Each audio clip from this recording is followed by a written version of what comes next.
everybody. How are you? Hi. How are you? What would you like to know today?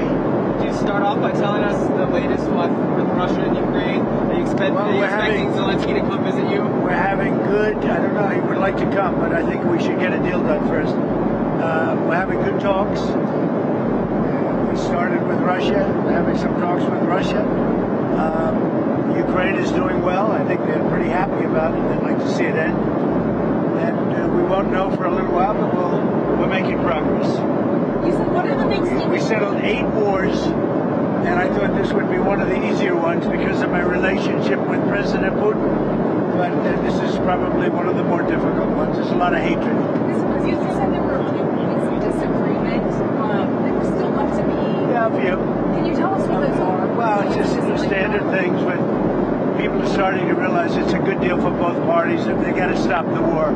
They're losing a lot of people, a lot of soldiers, mostly soldiers. In that 28-point plan, it was originally leaked. There were some portions of that that said that Ukraine. Well, that was an original proposal, and then from there we went back and forth. So when it comes to ceding land to Russia, is that still on the table or has that changed?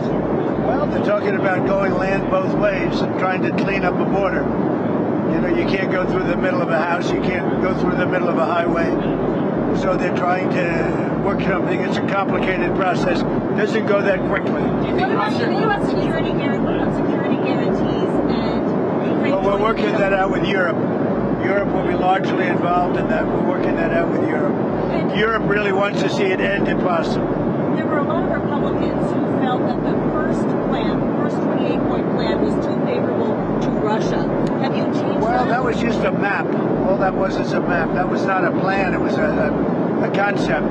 And from there, they've taken each one of the 28 points, and then you get down to 22 points. A lot of them were solved, and actually very favorably solved. So we'll see what happens. Do you think that Ukraine was being asked to give too much land back to Russia? I know at one point you said they shouldn't have to give any back. It's really up. Look, the way it's going, if you look, it's just moving in one direction.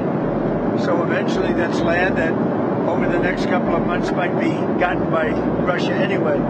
So do you want to fight and lose another 50, 60,000 people? Or do you want to do something now? In some cases, the land is going in the other direction. So they're negotiating. They're trying to get it done. You want to have a border. You can't have a border that goes through a highway or a border that goes through the middle of a town. So that doesn't work. So it's a long, complicated process. And very sad because so many people are being killed. What's the next step? They're going to keep talking. They're talking to Russia now. Steve Witkoff is going over, maybe with Jared. I'm not sure about Jared going, but he's involved in the process. Smart guy, and they're going to be meeting with President Putin, I believe, next week in Moscow. Next week in Moscow? I think so, yes. What kinds of concessions are the Russians going to have to make? Well, they're making concessions. Their big concession is they stop fighting and they don't take any more land. Again, it's a war that would have never happened if I was president. This was not anything that was going to happen. This happened because of stupidity. It's too bad. Mr. President. Witkoff is going to Russia next week. Does that mean that Thanksgiving deadline doesn't stand anymore for Ukraine to agree to this? We're going to see what happens. They set up a date, and the date is going to be sometime in the very near future. Do you have no deadline? No, I don't have a deadline. You know what the deadline for me is? When it's over. And I think everybody's tired of fighting at this moment. They're losing too many people. Have you heard this audio that Bloomberg has of Witkoff coaching the Russians on how to appeal to you? Well, I haven't heard it, no, but that's a standard thing, you know, because he's got to sell this to Ukraine. He's got to sell Ukraine to Russia. That's what a deal maker does. You got to say, look, they want this. You've got to convince them with this. You know, that's a very standard form of negotiation. I haven't heard it, but I heard it was standard negotiation. And I would imagine he's saying the same thing to Ukraine, because each party has to give and take. So you're not worried that he's too pro-Russian? No, I think, look, this war could go on for years, and Russia's got a lot more people, got a lot more soldiers, you know. So I think if Ukraine can make a deal, it's a good thing. I think it's great for both. Frankly, I think it's great for both. But Ukraine's got it's much smaller. It's a much smaller group of people.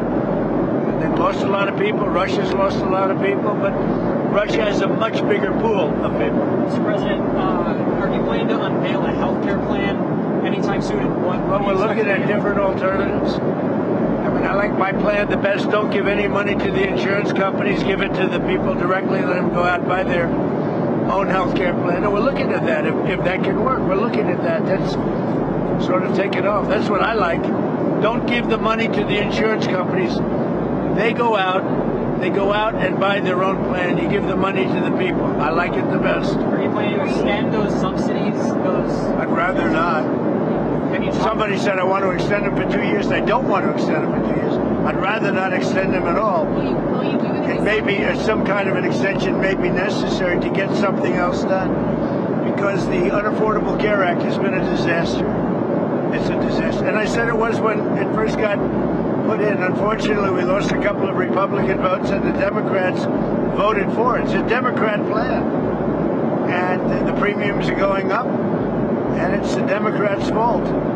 But, you know, they are negotiating with me. It's very interesting. They want to see something happen. Who are you talking to on the I can't tell Democrats you side? who, but we have a lot of Democrats want this plan to happen. They would love to see the money go to the people, and the people go out and get their own health care.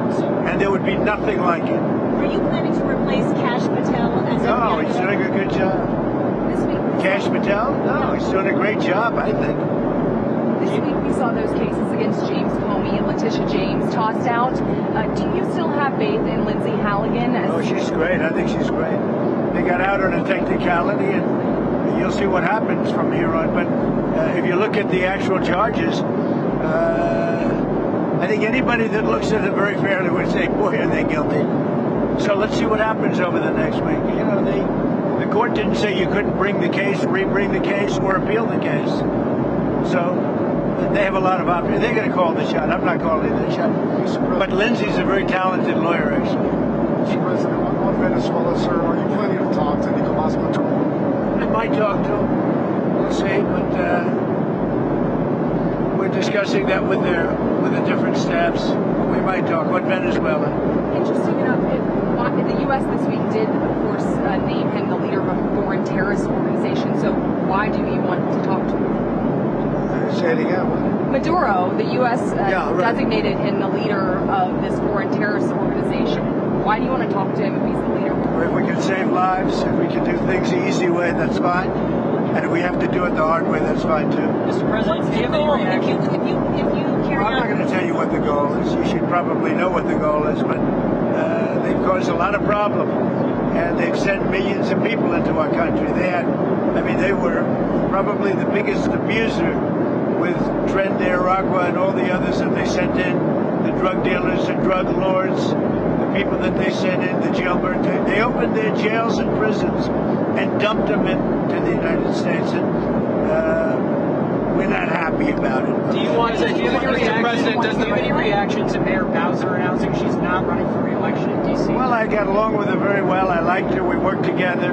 D.C. is now a safe community. It's a great community. You people know it better than I do because you live there. But D.C. is now safe. The restaurants are booming. The place is booming. We have no crime. And we did that all in a period of 3 or 4 weeks and then made it better and better and better. And now we're setting new records. I mean, literally, it's as safe as there is anywhere in the country now. And if you go back a year, it was a very unsafe place. Before I got here, D.C. was a very unsafe, and it's our capital. We have to make it safe. We're doing really well in Memphis, Tennessee, and we're doing well in other places. The one that is really troubling is what's happening in Chicago. The crime, it's a potentially great city again, but the governor's totally lost control. That's where you had the young lady burned. It's where you had a lot of killings over the last very short period of time. Killings. The governor has totally lost control of the state, and the mayor is grossly incompetent. How was your call with the Japanese Prime Minister? Great, it was great. I had a great talk. I have a very good relationship with her. I also had a very good talk with President Xi of China, and I think that part of the world is doing fine. Can you tell us about the content of your talks? Mostly trade. I spoke to President Xi about a lot of things, but trade and buying buying our farm products, and he said he agreed with me. I think he's gonna very much surprise you on the upside. I think he's gonna. I asked him, I'd like you to buy it a little faster. I'd like you to buy more, and he's more or less agreed to do that. I think we will be pleasantly surprised by the actions of President Xi. I have a good relationship, great relationship with him. I like him, he likes me. I'm going to be going there in April. I guess you'll all be going with me, but I'm going to be going to China in April. With Japan, likewise, I just came back from Japan, and we have a great relationship. The new Prime Minister and myself, she's very smart, she's very strong, and she's going to be a great leader. Thank you very much, everyone.